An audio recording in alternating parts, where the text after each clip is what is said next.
నన్ను ఎవరు పట్టించుకోలేదు, ఓకే. పిలవలేదు, బుజ్జగించలేదు. టికెట్ రానప్పుడు ఎవరికో ఇచ్చారు. ఇచ్చినప్పుడు కనీసం మందలించాలి కదా, మందలించలేదు. చేరిన తర్వాత మాట్లాడటం జరిగింది. ఓకే. అందుకే ఆ విధంలో వెళ్ళిపోయినా. మళ్ళీ పార్టీ పిలిచింది. మీరు పార్టీ మారడానికి ప్రధాన కారణం అంటే మీరు ఇదే స్టూడియోలో గతంలో మీరు ఇంటర్వ్యూ ఇచ్చేటప్పుడు ఒక మాట అన్నారు, కాంగ్రెస్లో ప్రజాస్వామ్యం ఎక్కువ, ఈ రాష్ట్రంలో ఫస్ట్ సీట్ కన్ఫర్మ్ అయింది మాదే, 6 మంది ఇప్పటివరకు అప్లై చేసుకున్నారు, ఖచ్చితంగా పార్టీ హైకమాండ్కు ప్రజల మన్నన అభిమానం పొందిన వ్యక్తికి ఇస్తుంది, ఎవ్వరికి ఇచ్చినా నేను పార్టీకి శిరసావహిస్తా అని అన్నారు. మరి ఎక్కడైందన్న ఆ మాట ఎక్కడ పోయింది? ఇప్పుడు కన్ఫామ్ అయిందని చెప్పలే నేను.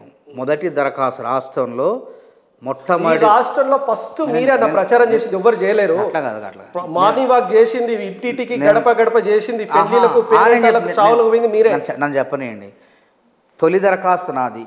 దరఖాస్తులు పెట్టారు గాంధీ భవన్లో. సత్తుపల్లి నుంచి తొలి దరఖాస్తు ఇచ్చింది నేను. సత్తుపల్లి కాదు, యావత్ రాష్ట్రంలో కూడా 25,000 కట్టి దరఖాస్తు ఇచ్చిన. దరఖాస్తు ఇవ్వటమే కాదు, అంత కష్టపడ్డా. అక్కడ సత్తుపల్లిలో 14,000 గడపలు తిరిగిన. 14,000 గడపల్లో వరంగల్ రైతు డిక్లరేషన్ని ప్రచారం చేసిన రచ్చబండ ద్వారా, తర్వాత హాసే హాస్ జోడ ద్వారా 14,000 గడపలు తిరిగిన. సో టికెట్ నాకు రాలేదు. సర్వేలో ఉన్నా, అన్నిట్లో ఉన్నా, టికెట్ రాలేదు, దక్కలేదు. సరే దక్కకపోతే అది ఒక పక్కన పెట్టండి, ఎందుకంటే 18లో కూడా నాకు టికెట్ దక్కలే. సత్తుపల్లి పొత్తులో పోయింది, స్టేషన్ గన్పూర్ ఇచ్చారు, నాకు అనౌన్స్ అయింది, ఇక నాదే టికెట్. చివరి నిమిషంలో కూడా చేజారిపోయింది. అప్పుడు ఇన్ఛార్జి రామచంద్ర కుంతియా, సలీం అహ్మద్ కర్ణాటక ఎమ్మెల్సీ ఇప్పుడు అక్కడ కర్ణాటకలో, తర్వాత బోసురాజు గారు ఇప్పుడు అక్కడ మంత్రి, ఉత్తమ్ కుమార్ రెడ్డి, వాళ్ళు నన్ను పిలిపించుకొని అప్పుడు కూడా ధర్నాలు చేసిన. ఢిల్లీలో కూర్చొని మాకు న్యాయం జరగాల, విద్యార్థి ఉద్యమకారులకు టికెట్లు వేయాలని చెప్పి ఆ రోజు కూడా పోరాటం చేసిన. వాళ్ళు పిలిపించుకొని నన్ను బుజ్జగించి నాకు ఏదో జనరల్ సెక్రటరీ ఇచ్చారు, సంతోషపడ్డా.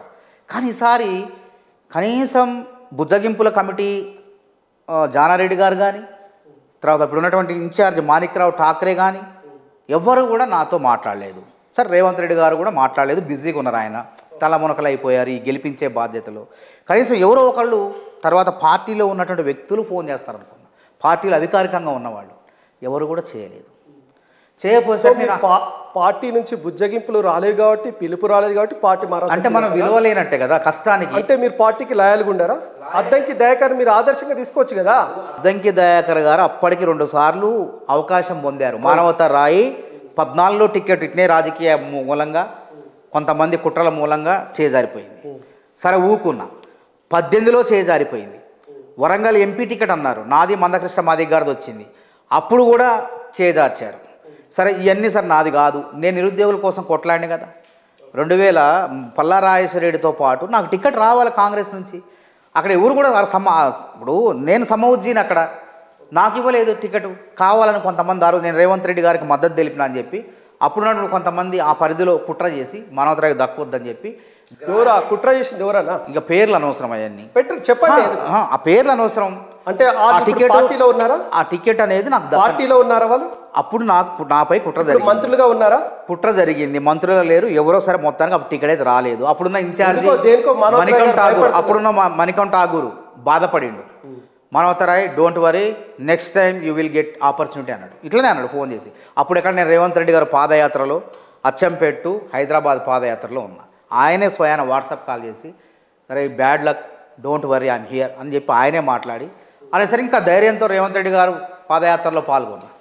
నేను బాధపడలే, అప్పుడు కూడా బాధపడలే. చివరికి దెబ్బలు తిన్నా. చెంచల ఎవరిని కొట్టారు చెప్పండి? నేను దెబ్బలు తిన్నట్టు ఎవరు తిన్నారు? చెంచల కూడా జైల్లో అడ్మిషన్ బ్యారక్లో సంతోష్ రాయ్ అనేటువంటి సూపరింటెండెంట్ 4 కానిస్టేబుల్ని పెట్టి నాతో పాటు 18 మంది విద్యార్థులు అరెస్ట్ అయినాం. ఏదైనా మా భూ కబ్జాల కేసు కాదు, లేదా దొమ్మి కాదు, ఇంకోటి కాదు, న్యాయబద్ధంగా నిరుద్యోగులకు అన్యాయం జరుగుతుంది అని కొట్లాడితే నా మీద కసి తీర్చుకోవడానికి అప్పుడున్న ప్రభుత్వం ఆడ కొట్టి, ఇష్టం వచ్చినట్టు కొట్టి 100 గుంజీలు రక్తం గడ్డగట్టకుండా 100 గుంజీలు తీసి ఆయన బయటకు వచ్చి పోరాటం చేసిన. సంతోష్ రాయ్ని స్పాన్సర్ చేసిందా కూరుకోలే, సంగారెడ్డి జైలుకి స్పాన్సర్ చేయించినారు అంటే ఫైట్ చేసి. అంతకన్నా ఏం చేయలేకపోయినాం మేము. కాబట్టి ఇన్ని చేసిన, ఇంత త్యాగం చేసిన, నా భార్య ఉద్యోగాన్ని కూడా బలైపోయింది, నా వల్ల బలైపోయింది, చేసే కాంట్రాక్ట్ ఉద్యోగం బలైపోయింది. ఇంత చేసిన నన్ను గుర్తించ, కనీసం నన్ను మాట్లాడరా, నాతో మాట్లాడరా. 18లో కేసీఆర్ నాకు ఇంటి మనిషి కాబట్టి, మీరు ఇంటి మనిషి కాబట్టి మీతో మాట్లాడలేరన్నా, మీరు అర్థం చేసుకుంటారు. మరి కమిటీ ఇప్పుడు మీరు ఎందుకు అర్థం చేసుకోవట్లేరు? మా అలాంటి వాళ్ళకి ఏం కావాలి? మేమేం కోరుకుంటాం? మర్యాద, పలకరింపు, ఇవే కోరుకుంటాం మేము. చేసేది అభినందిస్తే ఓ సంబరపడతాం నువ్వు చేసిన పనికి.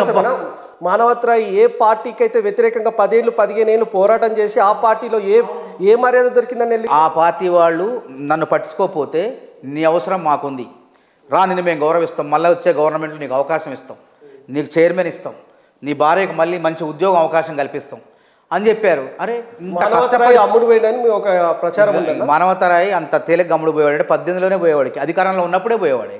కేసీఆర్ చైర్మన్ ఇచ్చినప్పుడే 18లో అందరికీ తెలిసిన విషయం ఇది. పిడమర్తి రవిని, బాలకాసుమని అందరినీ కూడా మానవతరాయి అక్కడ యూనివర్సిటీ మొత్తం ఆగం చేస్తాడు. శతాబ్ది ఉత్సవాల్లో మాట్లాడలేకపోయాడు కేసీఆర్ ఆ రోజు మానవతరాయి వల్ల. ప్రణబ్ ముఖర్జీ మాట్లాడాడు, కేసీఆర్ నోరు మెదపలేకపోయాడు. నన్ను రాని ఆహ్వానించినా నేను ఇట్లా చాలా ఇంటర్వ్యూస్లో ఉంటుంది, ఆర్టీసీ క్రాస్లో అక్క తింట పైసలు లేకపోతే కానీ మీ పార్టీలో చేరనన్న అన్నవాడిని ఎందుకు పోయినా అంత అహం ఎందుకు ఎవరు దెబ్బతీశారు? నన్ను ఎవరు పట్టించుకోలేదు. అంటే నా వల్ల ప్రయోజనం లేదనుకున్నారో ఏందని ఆవేదన ఉంటుంది. ఎప్పుడైనా మనిషి బాధలో ఉన్నప్పుడు నువ్వేం డబ్బులు ఇవ్వక్కర్లా, ఏం చేయక్కర్లా, ఒక భుజం మీద చేసి ఓదార్పునిస్తే అది కొండంత ధైర్యం అవుతుంది. అట్లా ఎవరు చెప్పలే. ఇంకోడైతే నేనేం చేసిన, బావిలో దూకాల్సింది బీఆర్ఎస్లో దూకిన. నేను ఎందుకంటే నాయకుడు కాబట్టి అందరికీ ఆదర్శంగా ఉండాలి కాబట్టి బావిలో దూకి ఆత్మహత్య చేసుకోలేను. కాబట్టి మళ్ళీ కొట్లాడదాం, మళ్ళీ తెచ్చుకుందాం. ఈ పార్టీలో మనం ఏ పార్టీలో ఉంటే ఆ పార్టీకి లాయల్గా నమ్మకంగా పనిచేస్తాం. నన్ను ఇంతకాలం కష్టపడిన రాహుల్ గాంధీ గారు చెప్పిన తర్వాత కూడా నాకు టికెట్ లేదు. 3 సార్లు 2015లో ఆయన 10 జనపద్ నా డెలిగేషన్లో అందరం పోయిన విద్యార్థి నాయకులు అంతా ఆయన అన్నాడు, రాహుల్ గాంధీ గారు అన్నాడు, అందరిని కూర్చోబెట్టి ఫస్ట్ నేనే మాట్లాడినా, 10 నిమిషాలు మాట్లాడినా హిందీలో. You are the future leaders of Telangana. అప్పుడు ఎవరు లేడు తెలంగాణ, కాంగ్రెస్ జెండా బట్టిటూ లేడు. You are the future leaders of Telangana, you are the ministers, MLAs అన్నాడు. అంటే ఇంకా నేను పొంగిపోయాను. కష్టపడితే రాహుల్ గాంధీ గుర్తిస్తాడు, ఒకళ్ళు కాకపోయినా ఒకళ్ళు గుర్తిస్తారనుకున్నాం. 16లో 15లో 18లో ఎలక్షన్లో తీయలేదు. సరే ఇవ్వలేకపోయారు నాకన్నా. సరే నా స్థానికేతరు నేను అక్కడ గన్పూర్లో సత్తుపల్లిలో పొత్తులో పోయింది. అయినా మళ్ళీ అవకాశం వస్తుంది, కష్టపడదాం అని మళ్ళీ కొట్లాడి జైలుకు పోయి ఆగాల్సింది కదన్నా, మళ్ళీ వచ్చేది కదా అవకాశము. ఎవరు ఇక నాకు ఓపిక లేదు, ఎందుకంటే నేను మనిషిని, దేవుని కాదు. కత్తి పెట్టి పొడుస్తూ ఉండి 4 సార్లు పొడిస్తే పేగులు బయటకు వచ్చి నువ్వు అమ్మ అబ్బా అనకపోతే నువ్వు మనిషి కాదు. నేను దేవుడు, నేను మానవతారాయి, నా పేరు మానవతారాయి. నా పేరులో రాయి మానవత్వం ఎక్కువ, అంటే నా పేరులో నేను ఏమంటానంటే మానవతారాయి నా పేరులో రాయండి వచ్చు, కానీ నేను రాయని కాదు. నేను స్పందిస్తాను, నాకు ఉన్నాయి భావోద్వేగాలు ఉంటాయి, నొప్పి ఉంటుంది, బాధ ఉంటుంది. బాధ కలిగినప్పుడు అమ్మ అబ్బా అనాలా. ఏం తెలగకపోతే అంటే నా వల్ల కాదు, నటించడం నా వల్ల కాదు. అందుకే ఇక్కడ పిలవలేదు. వాళ్ళు పిలిచారు, గౌరవిస్తానన్నారు. తిట్టిన వాళ్ళే నన్ను పిలిచారు. పొద్దున్న లేస్తే ఎవరు తిట్టారు? మీరు ప్రధానమైన ఆరోపణ ఏంటంటన్నా, ఈ రాష్ట్రంలో ఇప్పటి ముఖ్యమంత్రి ఒకప్పుడు పిసిసి ప్రెసిడెంట్గా ఉన్నప్పుడు వితౌట్ ఎనీ అపాయింట్మెంట్ అర్ధరాత్రి అతని ఇంటికి వెళ్ళి మీ సమస్యను మీ బాధను చెప్పుకునేంత చనువు మీకు ఉండేది. అలాంటి మానవత్వరాయి చెప్పా పెట్టకుండా కేవలం డైరెక్ట్ జాయిన్ అయ్యి మీడియా ముందుకు వచ్చిండు. అయితే ప్రధానంగా రాష్ట్రంలో ఏంటంటే అటు కాంగ్రెస్ నుంచి కానీ ఇటు మీ గురించి తెలిసిన వాళ్ళు కానీ మానవతరాయి అమ్ముడు పోయిన అంటారు. ఇంకా అట్లే అంటారు. ఇప్పుడు మానవతరాయి కాంగ్రెస్ ఆ రోజు రాత్రికి ఫోన్ వస్తే మీరు సీఎం కేసీఆర్ ఫామ్ హౌస్ లో కలిసిరా లేదా? నో. ఇప్పుడు ఎవరు ఫోన్ చేశారు? ఎవరు చేశారు ఫోన్ మీకు? మీరు ఎవరు ఫోన్ చేశారు? బీఆర్ఎస్ పార్టీ నుంచి మీకు ఆఫర్ వచ్చింది. ఆఫర్ అంటే ఏమి ఇస్తారు? నా ప్రతిభను చూసి అరే ఈ పిల్లగాడు ఇంత ఒక్కటే అన్నాడు. పోయిన తర్వాత కేటీఆర్ గారు ఒక్కటే అన్నాడు, అరే మానవత నిన్ను ఎన్ని ఇబ్బందులు పెట్టినా నువ్వు మా కొట్టినా రాలే, తిట్టినా రాలే, ఎన్నో ఇబ్బందులు పెట్టు, నీ భార్య ఉద్యోగం పోయినా మా వైపు రాలేదు, కానీ మీ పార్టీలో ఉన్న ప్రతి ఒక్కడు వచ్చిపోయినోడు 20 మా దగ్గరకు వచ్చి చేజాపినోడే అన్నాడు. కానీ నిన్ను ఓడించడం కోసం నువ్వు గెలుస్తున్నావు అని నాకు సమాచారం వచ్చింది. నిన్ను ఓడించడానికి దళిత బంధు రాష్ట్రంలో ఎక్కడా మంజూరు చేయలే, 750 కోట్లు మంజూరు చేసినావు అన్నాడు. అంటే వాళ్ళు ఏ విధంగా ఊహించుకున్నారు నన్ను, మనవాళ్ళు ఏ విధంగా ఊహించుకున్నారు? నన్ను ఎవరు ఫోన్ చేశారు చెప్పమని నేను ప్రమాణం చేస్తాను.